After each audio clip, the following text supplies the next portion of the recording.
What's up, YouTube? This is Rybo at the Bench, and today I'm coming with kind of an update to one of my more popular videos on the Gerber Paraframe Mini.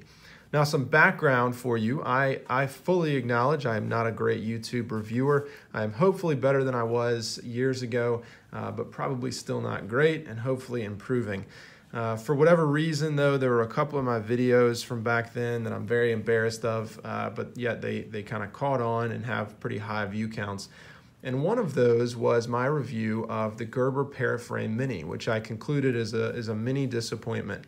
And I got a lot of hate for that, and that's kind of the nature of the game. The Paraframe series is a very popular knife. Gerber is a company that everyone is quick to beat up on, some for valid reasons and some for not valid reasons.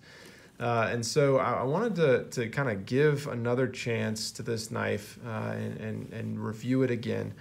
And so when I went to do that, and I pulled this out of my knife bag, I have this this bag in my closet where I keep some of the knives that I don't cycle through that regularly. So I kind of fished this out of the bottom and pulled it out. And when I opened the knife up, I opened it up and realized that it did not lock. So you can see this knife, which is supposed to be a frame lock, no longer locks.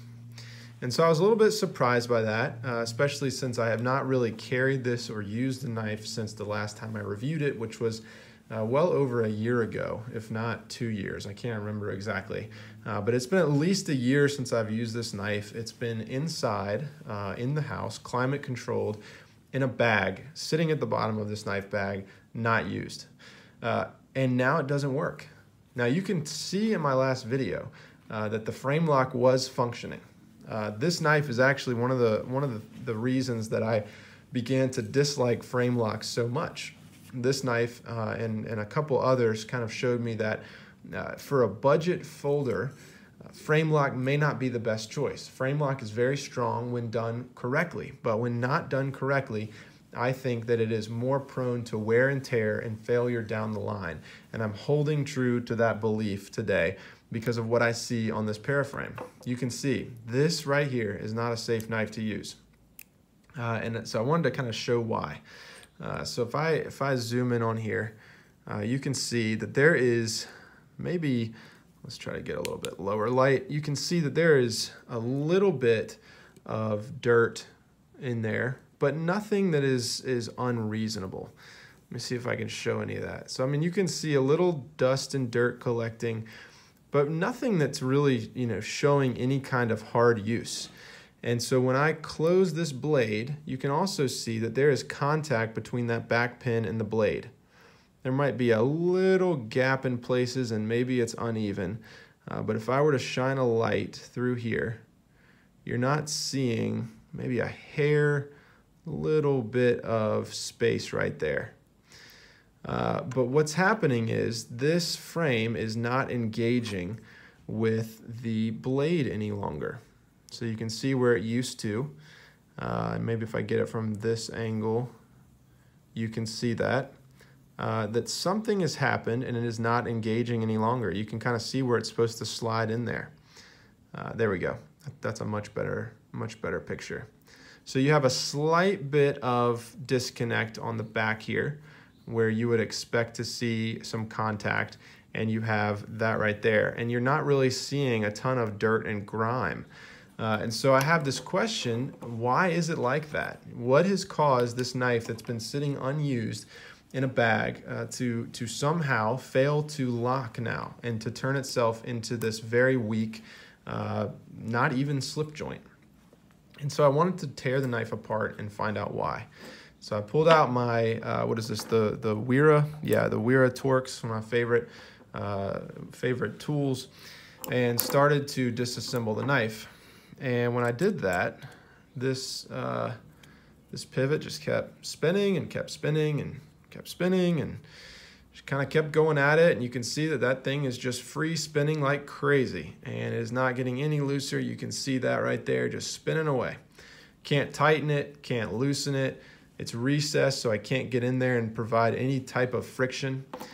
And so this is a dead knife to me. This is completely dead. There's no purpose for this knife anymore. I can't repair it. I can't troubleshoot to figure out what failed. I can't figure out if there's some kind of dirt or grime in there. I can't clean it out. The blade does not lock, so it's not safe for me to use anymore. This is a trash knife now, which is very disappointing. I love to buy things and use things and tools that require maintenance, that if you care for them properly, they will repay you for years and years. That's how I like to think of knives. If you take care of your knives, they will outlast you. And unfortunately, that's not the case. And granted, I'm being very hard on something that I think is a $15 knife.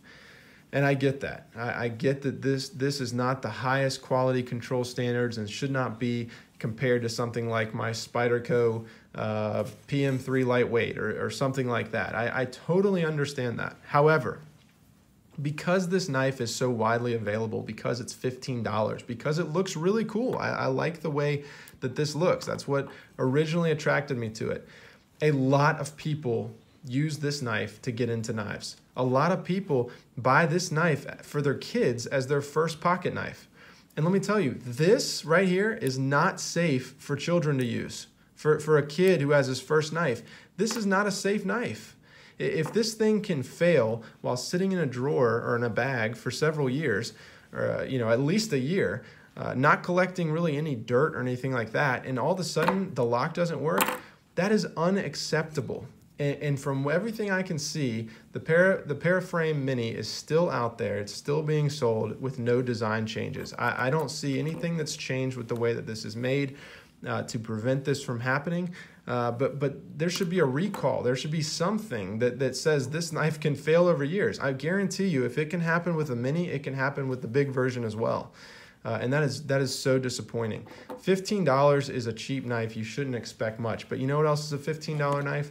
The K-Bar Dozier, the Kershaw Hotwire, et cetera, a buck knife. You can do better for $15. I know it looks cool, and I hate that I'm continuing to gang up, because I can look past a lot of the issues, the pocket clip, the size, the frame, the steel. I can look past all of that stuff, but give me a safe knife. And that is not a safe knife. I'm very disappointed. I'm really frustrated. I hate to continue to kind of gang up on Gerber, because I know that they've had their issues over the years. But this is just unacceptable and really disappointing. I'd love to be able to just even take it apart and figure out what failed, because I would like to know, is it something I did to the blade? And I just can't do that. And so that's very disappointing. So sorry for another depressing review. I'm sure that this will get slammed with comments as well, but this has been my experience. I've tried to give it a second chance, and it just hasn't come through. So hope you enjoyed this. Sorry to be a downer, and we will see you next time.